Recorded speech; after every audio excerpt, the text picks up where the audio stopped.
Hey guys, what's up? This is Pants Our Dragon, and today we'll be doing the top 5 best AD carries for patch 5.13. And in the recent patch, Calista took a nerf to her AD ratio on her basic attacks, and I do feel like the tier list should be shifted a little bit just in terms of a different perspective, in which I'd say more oriented for AD carry mains. Anyways, with all that being said, let's get started.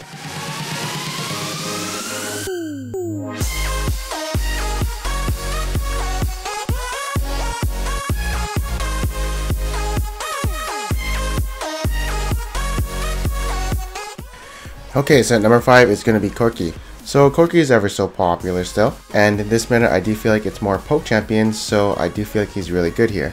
And he also is really good when he gets some items because he'll do a lot of damage in the mid game, as he gets a pretty huge power spike coming from the Trinity Force. He also has multiple build paths, so he can go Bloodthirster for more survivability, or Infinity Edge for more damage, or even Blade of Ruin King for tank shredding. So in a sense he's adaptable to many situations. Although he does kind of fall off late game, and his Q is kind of hard to hit in lane, especially if the enemy has like some kind of mobility like Vayne's Tumble. But he does make up for it with his pretty good mid game and poke. Next up at number 4 is going to be Calista. Okay, so first of all, this is what the nerf actually did to her with the 0.9 AD ratio on her basic attacks. So her laning phase is still strong since her execution comes from her E, and since they didn't really touch that means her early game and mid game is still really strong. And she still has a 12% maximum percent health damage with her W, so that means trading with the enemy is still going to be in her favor. And if you don't want to deal with that nerf on her AD ratio, you can just go Blade of Ruin King instead of Bloodthirster. But this nerf does hurt when she starts building some AD. So like after the Runons and Bloodthirster and Last Whisperer, it's all kind of downhill from there, since well her basic attacks do less than a regular AD carry. So she won't be as effective as say a regular AD carry past 40 minutes or maybe even 30 minutes. And if she does lose the laning phase, there's no really coming back for her since there's no late game for her. And so since for lower elo games, it's really inconsistent to play her, since you'll probably have games that go past 30 to 40 minutes.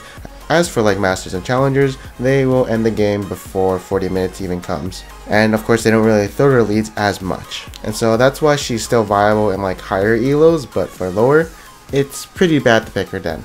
Next at number 3 we have Jinx. And my boy Poqito is going to tell you guys a few things on why I feel Jinx deserves a number 3 spot. Thank you so much. I'm very excited to be here talking about Jinx with you guys. So obviously you know a while ago she got a nerf to her minigun, which now makes her scale off levels instead of putting points into her Q. So obviously this does hurt her laning phase and she's very weak early on. However, this does not hurt her mid and late game because most of the time she should be using her rockets. Overall, her kit is amazing, having an AoE global ult, having a snare, a slow, and an AoE auto attack is amazing, and it helps greatly in teamfights being able to deal damage to multiple enemies at one time. I would also like to mention her passive is amazing and pretty OP if you ask me. When I think of Jinx's passive, I also kind of think of Katarina's passive, in that whenever you get resets, you're able to kill the entire enemy team. Just don't let either one get any kills or assists. And every time I hit W, I can't get over how far it went. I can hit someone at Dragon from bot lane with that thing. And the damage is not too bad. And obviously you have to mention the fact that she doesn't really have any escapes other than her E, if you can call that an escape, and is very vulnerable to assassins in lockdown. However, lucky for us, this isn't an assassin meta and it's a tanky meta. Except Gragas, he's an assassin. That guy was made to be an assassin. You can't even see that guy coming. Fuck him. But hopefully the fat guys on your team can actually peel for you. Unless it's solo queue and they're probably dry humping somewhere in a bush watching you die. Basically, Jinx is a fantastic choice for AD carry, and you should have a blast showing off with all your friends. Alright, big thanks to my boy Burrito. Now let's go on to a better champ, which is going to be Vayne. Either this girl is super popular now and super fun in the lane, and I see a lot of people playing her, and when I say this, even the non-AD carry mains are playing her for some reason, or she's just really good right now. Either way, if you're an AD carry main and you have really good mechanics, you can easily carry teamfights as long as you don't get CC'd or tumble forward in teamfights and like, you know, initiate with Vayne. And I actually do that a lot when I'm jungle Vayne, so I should probably stop doing that and getting myself killed. But you guys know what I mean. If you can QSS the CC that might kill you, tumble and use a stealth to get away and kite enemies efficiently, and outplay people with your condemn, then obviously you can easily carry these teamfights, right? And even for these average players who play Vayne, I feel like they're still like doing their job and being like an AD carry, so I feel like she's a bit over the top in my opinion. Although she does have some cons, like for instance, she doesn't really have any poke. It's kind of hard for her to siege because she can get caught out by like CC from the enemy and initiating. And there are those people who think they're hot shit and can play Vayne at a really good level, like me. But start feeding and going like 0 and 3 in lane, but lucky for them, Vayne has a lot of AD steroids and true damage coming from her W, and just scales super well into the late game.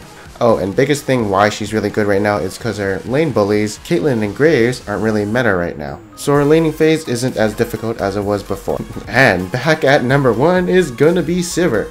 And I wonder why. Maybe it's because her R gives a lot of movement speed, and you know, that's a big stat to give to your team, your whole team, and so you have a lot of utility in Sivir's kit. Even if you fit 0 and 3 in lane, you're still gonna be useful.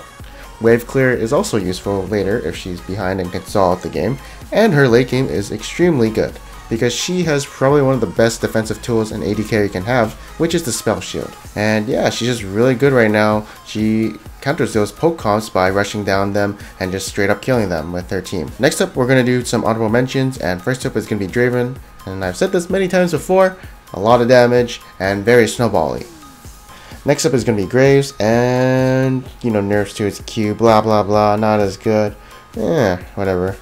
Still good in my opinion. Just probably needs to wait for like the assassin meta or some squishy meta, since his burst is like really strong and he can survive the burst coming from the assassins, but in this tank meta or whatever, not that great. And finally, probably one of my favorite champions to play an AD carry role in a ranked game, Ashe. Okay, so this is the thing, AD carry mains won't really pick her because, well, I feel like they feel more carry oriented on the champions listed in the top 5. And as for my personal opinion on her, like, she's still going to be my number 1, but that's because I won't perform as well as other AD carries in my elo, and so my plan is just to survive the laning phase and be a utility bitch mid game. Also, she's really easy to use. Hey guys, so thank you guys for watching this video. I hope you guys enjoyed it. Big shout out to Poqito for helping me out with this video. Check out his channel right over there. He's my boy and he's a pretty good guy. So yeah, check him out. And if you want to check out the mid lane tiers, check it out right there too. I'm saying that word too much. Anyways, thanks guys for watching this video, and subscribe if you want to have some